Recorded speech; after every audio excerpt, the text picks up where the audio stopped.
Hola a todas y todos, bienvenidos a este video en el que vamos a hablar de la constante ácida, la constante básica y el KPS.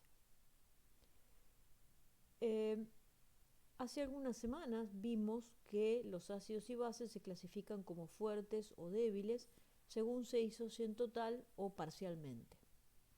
Lo que vamos a hacer en esta clase es profundizar en esa diferenciación utilizando las nuevas herramientas que han aprendido, que son el concepto del equilibrio químico y la constante de equilibrio. Y además, utilizando esas mismas herramientas, también vamos a estudiar con un poco más de profundidad los equilibrios de solubilidad de las sales que son poco solubles en agua. Entonces, para comenzar, empezamos por el tema de ácidos y bases. Vimos que los ácidos o bases son débiles cuando no se disocian totalmente, o sea, el sistema alcanza el equilibrio sin que el ácido o la base se haya disociado totalmente. Por ejemplo, acá tengo un ácido genérico que yo he llamado AH, pero A no es ningún elemento, simplemente lo uso en forma genérica para representar un anión, y asimismo he representado una base genérica BOH, pero acá B no representa el elemento boro, sino que es también un catión genérico. BOH es un hidróxido.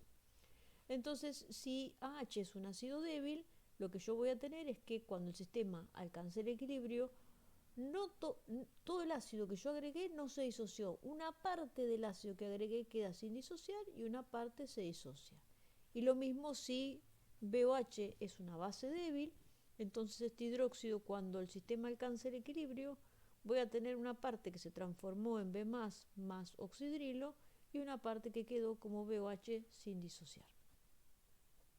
Entonces, para cada una de estas reacciones químicas puedo tener una constante o definir una constante de equilibrio, lo mismo, de la misma forma en que han visto otras constantes de equilibrio, o sea, el producto de las concentraciones de los productos dividido los reactivos. Entonces, en el caso de la constante ácida, voy a tener, para esta reacción, voy a tener como constante de equilibrio la concentración de protón por la concentración del anión dividido la concentración del ácido. Y en el caso de la constante básica, voy a tener la concentración del catión por la concentración de oxidrilo dividido la concentración de base. Si la base es una base fuerte que se disocia completamente, nunca nada se disocia completamente, pero se disocia casi completamente, entonces cuando se alcanza el equilibrio, esta concentración es muy chiquito y yo acá tendría un número que está dividiendo por casi cero, un número muy chiquito. Entonces la constante ácida es enorme. Cuando un ácido es fuerte, la constante ácida es enorme. Al contrario, cuando un ácido es muy débil, la reacción de disociación ocurre en muy poca extensión y en ese caso la concentración de protón y la concentración de anión son bajísimas y entonces Ka es cercana a cero. Eso pasa cuando un ácido es muy débil. O sea que la constante ácida me indica cuán fuerte o cuán débil es el ácido. Si la constante es muy grande, es un ácido fuerte, y si la constante es muy chica, es un ácido débil. Y lo mismo puedo decir para K sub B en el caso de las bases. Y yo acá les remarqué que no olviden que las concentraciones que utilizamos para calcular la constante de equilibrio tienen que ser las concentraciones de equilibrio. O sea, en principio el sistema puede tener cualquier concentración, pero cuando alcanza el equilibrio, esas son las concentraciones que tenemos que utilizar para calcular las constantes de equilibrio. La constante ácida y la constante básica son constantes de equilibrio. Bueno, ¿qué pasa si tengo un ácido que es poliprótico? Poliprótico quiere decir que tiene más que un protón. Vamos a tomar un ejemplo de un ácido diprótico, que es el ácido sulfhídrico, que se disocia en una primera etapa. Fíjense, como tiene dos protones, no pierde los dos protones de una vez, sino que primero pierde uno, se disocia y me da un protón y este anión que se llama anión sulfuroácido, y después este anión que se disocia y me da un anión sulfuro más otro protón. La reacción global neta la obtengo cuando sumo estas dos reacciones. La sumo y tengo esto que está acá. El ácido sulfídrico más el sulfuro ácido, y acá tengo protón más sulfuro ácido más otro protón más sulfuro, me da 2 protones más sulfuro ácido más sulfuro. Y acá lo que puedo, se dan cuenta que está sulfuro ácido de los dos lados de la flecha, entonces eso se cancela y me queda la reacción de disociación completa, que es ácido sulfídrico, que me da 2 protones más un sulfuro. ¿Cuál es la constante ácida en este caso? Bueno, en este caso no hay una constante ácida, sino 3. Vamos a ver. Para la primera reacción de disociación tengo lo que se llama K1 o Ka1, es el primer protón que se disocia. Para la segunda tengo K2, para el segundo protón que se disocia, y para la reacción neta tengo la constante ácida, que va a ser el producto de K1 por K2. Fíjense, pueden probarlo, que si hacen el producto de esta K1 por esta K2 y simplifican, van a llegar a esta K sub A, que está acá, que corresponde a esta reacción. Siempre que podemos obtener una reacción, en este caso esta que está acá abajo, como suma de otras dos, la constante de equilibrio de la reacción suma es igual al producto de las constantes de equilibrio de las reacciones involucradas. Eso pasa siempre. Bueno, una cosa muy importante para tener en cuenta cuando uno tiene estas reacciones con ácidos polipróticos es las especies que están presentes. Si yo solo escribo esta reacción, parecería que en este sistema va a estar el ácido sulfídrico, van a estar los protones y va a estar el sulfuro. Pero no, eso no es cierto, o sea, eso no es toda la verdad, porque en realidad ocurren estas dos reacciones.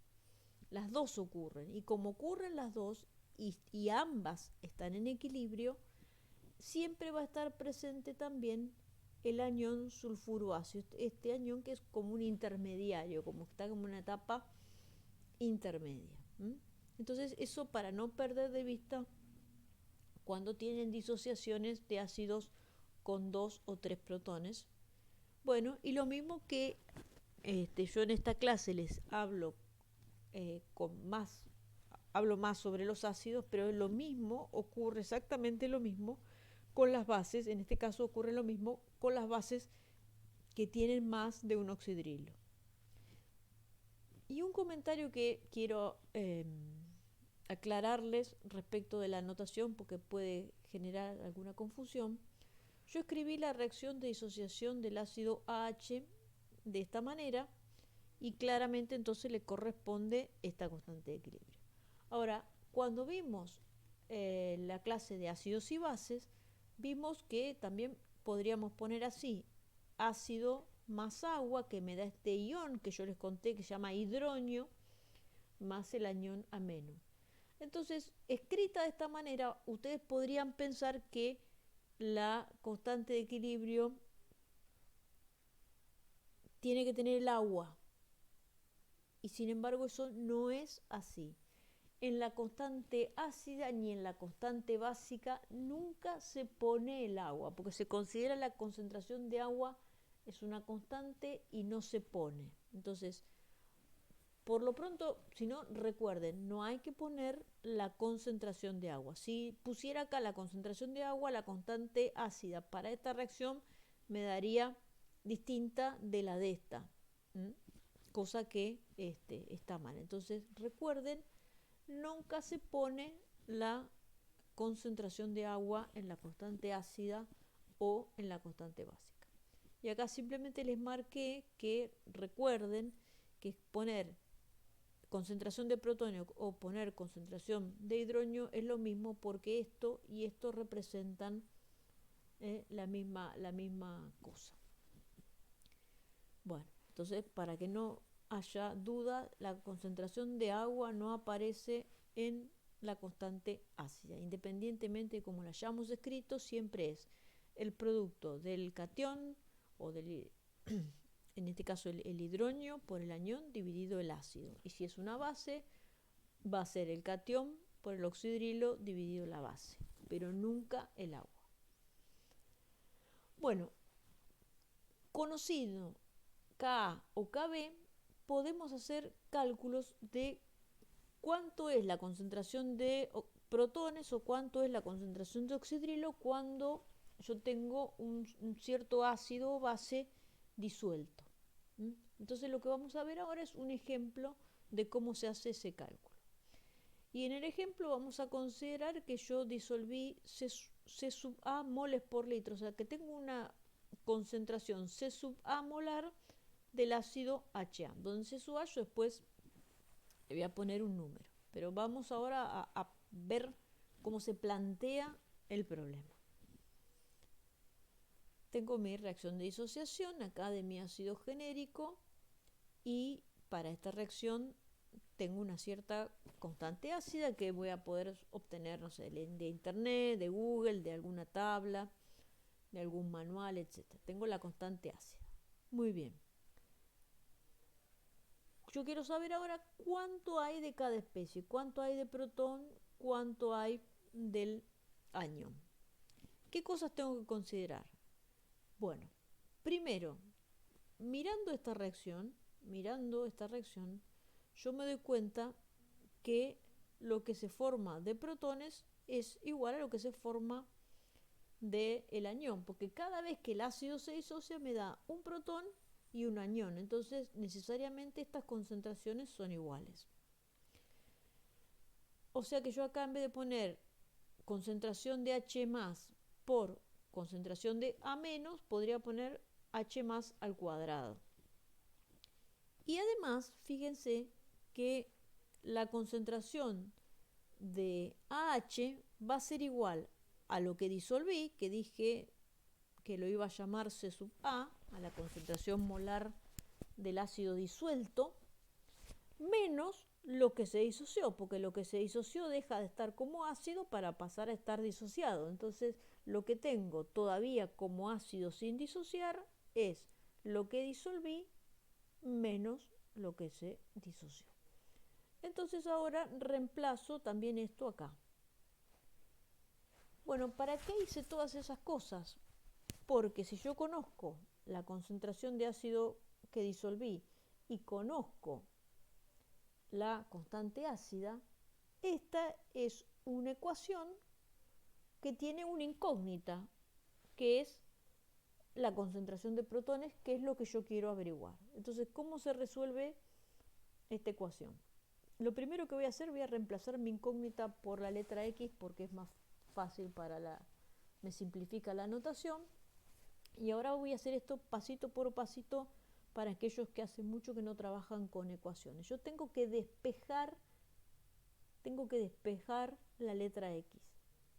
Entonces, ¿cómo hago? Bueno, primero esto que está acá dividiendo, lo paso, si está dividiendo, cuando lo paso del otro lado pasa multiplicando. Entonces me queda K sub A que multiplica a, entre paréntesis, C sub A menos X. Y esto es igual a X cuadrado. Ahora lo que voy a hacer es distribuir K sub A por C sub A menos K sub A por X.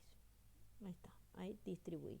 Y ahora lo que voy a hacer es igualar esto a cero pasando cada uno de estos términos del otro lado para igualar a cero.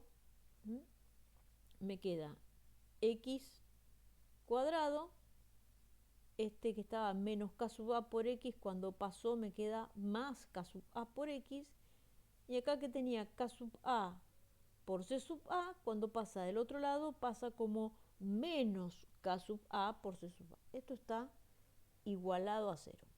¿Por qué igualé a cero? Porque esta ecuación es una forma cuadrática y yo creo que muchos de ustedes la han visto en la escuela secundaria, cómo se resuelve. Si no lo vieron, no importa, lo vemos ahora. Esta forma de ecuación la podemos representar así: A por X cuadrado más B por X más C. Cuando esto está igualado a cero, la solución X se puede obtener a partir de esta fórmula. X es igual a menos b más menos raíz cuadrada de b cuadrado menos 4ac sobre 2a. Bueno, parece complicado, pero no es complicado. Lo único que hay que hacer es rellenar las letras por números. ¿Cuáles son los números? Aquí es A, B y C. Bueno, A es lo que multiplica a x cuadrado. En este caso, x cuadrado no hay nada que lo multiplica. Cuando no hay nada va un 1, o sea que A es 1. B es lo que multiplica a x. Entonces B es igual a K sub A. Y C es el término que no tiene ninguna x. Entonces C es menos K sub A por C sub A. O si ustedes lo quieren ver así, K sub A por C sub A es menos X.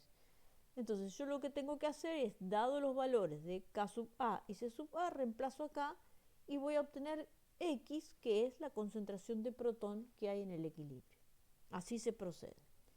Yo acá ya me adelanté y usando el Excel calculé que para una concentración de ácido 1 molar, fíjense, preparé esta siguiente tabla. De acuerdo a cómo es K sub A, cuánto es X. Entonces empiezo por K sub A, un número recontra chiquitito, una constante del orden de 10 a la menos 20. Recuerden que esto es 0.0000, vienen 19 ceros y recién en la posición número 20 a la derecha, después de la coma, hay un 1. Una constante así de chiquitita.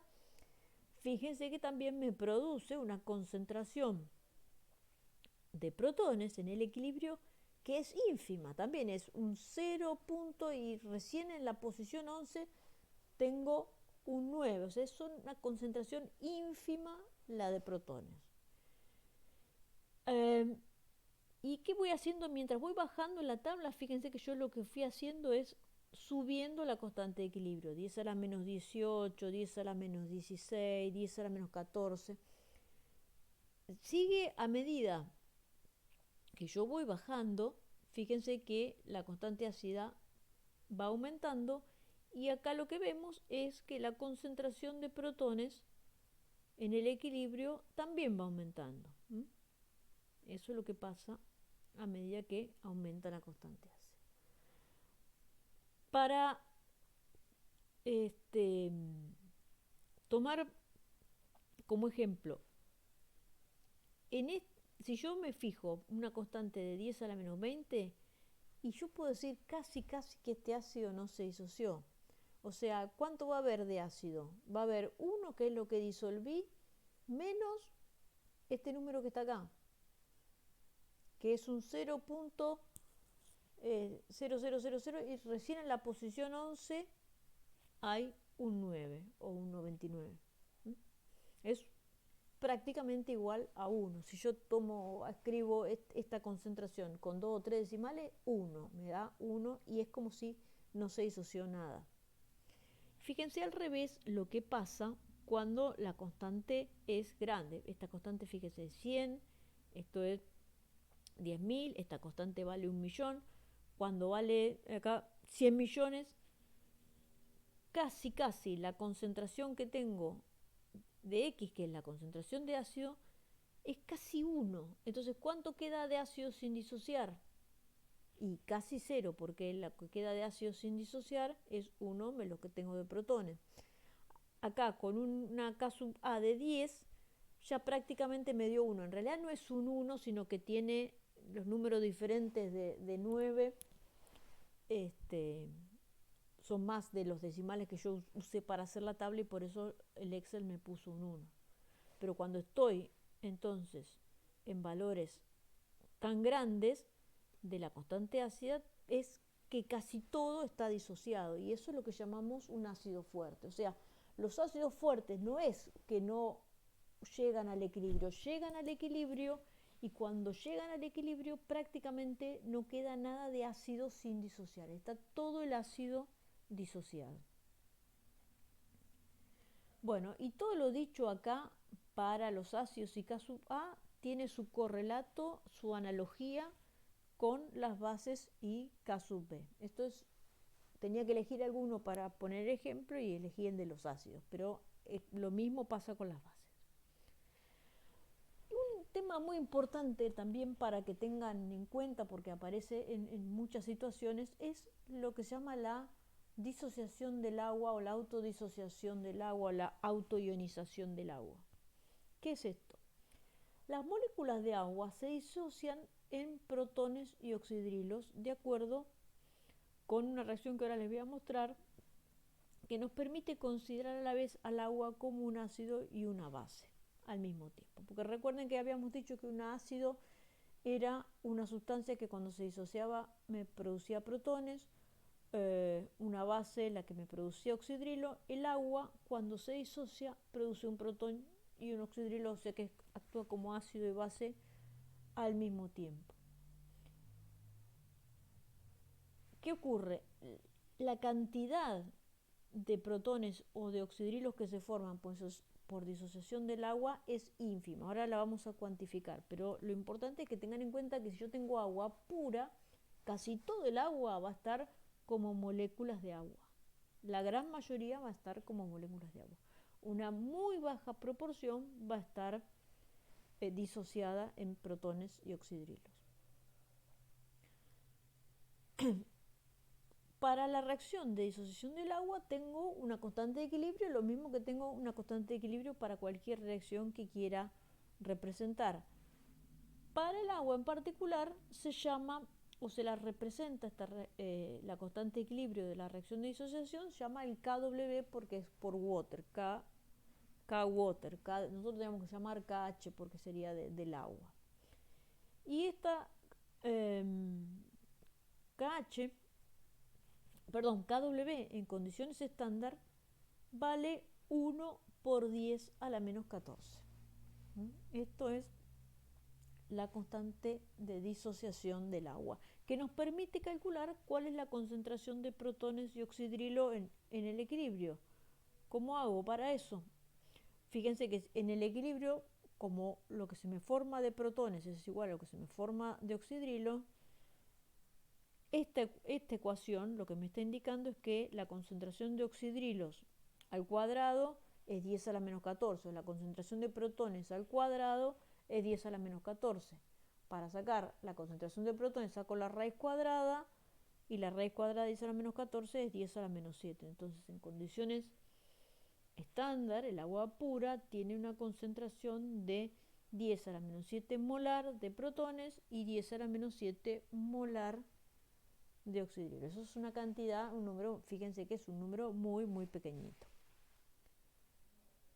Bueno, y por último, para terminar, vamos a hablar un poquito del KPS, que es lo que se llama la constante del producto de solubilidad de una sal, y se define como la constante de equilibrio para el proceso de disociación de la sal. O sea, yo tengo una sal sólida con un cierto metal y un cierto anión, y esa sal se disocia.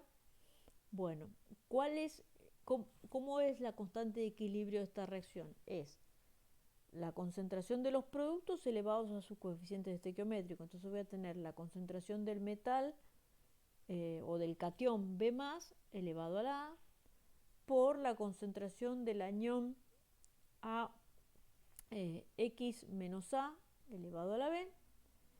Y ahora, dividido, ¿qué? ¿La concentración del reactivo? No, ¿por qué? Porque como el reactivo está sólido, recuerden, cuando vimos equilibrios heterogéneos, los sólidos no se ponen en la constante de equilibrio. Entonces me queda la constante de equilibrio para esta reacción, que en particular se llama KPS, cuando hablamos de las disociaciones de sales, me queda la concentración de M a la A por la concentración de X a la B. Y para que no quede demasiado abstracto, con M y X, que también representan cualquier metal o cualquier anión, vamos a tomar un ejemplo en particular y para que lo aprendan del ejemplo, consideramos el fluoruro de calcio, cuya reacción de disociación se disocia el fluoruro de calcio y me da iones calcio más 2 más iones fluoruros. por cada calcio digamos, por cada calcio más 2 que se forman 2 fluoruros. Para preservar la neutralidad. De este lado la carga neta es 0, de este lado la carga neta también tiene que ser 0. Más 2, más 2 menos 1, digamos 2 por menos 1 menos 2, más 2 me da 0. Bueno, entonces, ¿cómo es el KPS para esta reacción? Es la concentración de calcio por la concentración de fluoruro elevado al cuadrado, porque el coeficiente estequiométrico del fluoruro es 2, entonces me aparece concentración de fluoruro al cuadrado. Y ahí, este es el valor para el KPS de esta sal. Fíjense que es un número chiquitito. Lo que me está indicando es que en el equilibrio va a haber pocos iones calcio y pocos iones fluoruro. El KPS es una medida de la solubilidad de una sal. Cuanto más chiquito es el KPS, quiere decir que hay menos iones en equilibrio, y eso quiere decir que digamos que la cantidad de lo que yo tenía de sal, la gran mayoría quedó sin disociar.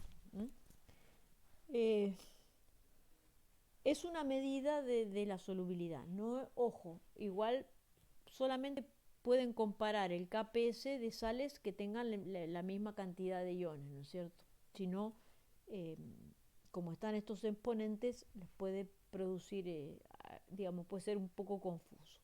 Pero la idea en general es, cuanto más chico es el KPS, más insoluble es la sal.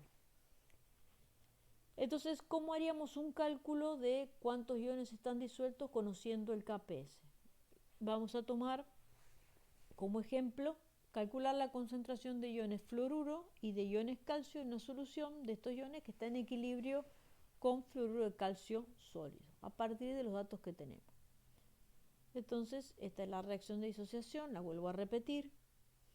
Vamos a llamar X a la concentración de iones calcio más 2. Si tengo X cantidad de iones calcio más 2, de flúor tengo el doble. Entonces del flúor tengo 2X. Entonces esto es lo que voy a utilizar o a introducir en la ecuación del KPS. El KPS, dijimos, es el producto de la concentración de calcio más 2 por la concentración de fluoruro elevado al cuadrado. Y esto es 5,3 por 10 a la menos 9. Ahora reemplazo, en lugar de calcio pongo X y en lugar de fluoruro pongo 2X. Entonces me queda X por 2X al cuadrado, me queda 4X al cubo, es igual a 5,3 por 10 a la menos 9, que es el KPS que saqué de tabla, de lo cual yo puedo despejar que X, que es la concentración de calcio, es 1,098 por 10 a la menos 3, y la concentración de fluoruro es el doble. El doble de la de calcio.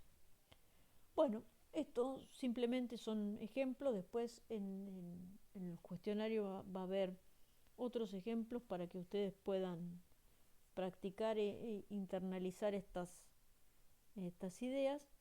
Y con esto terminamos el video sobre constante ácida, constante básica y KPS. Que estén muy bien. Adiós.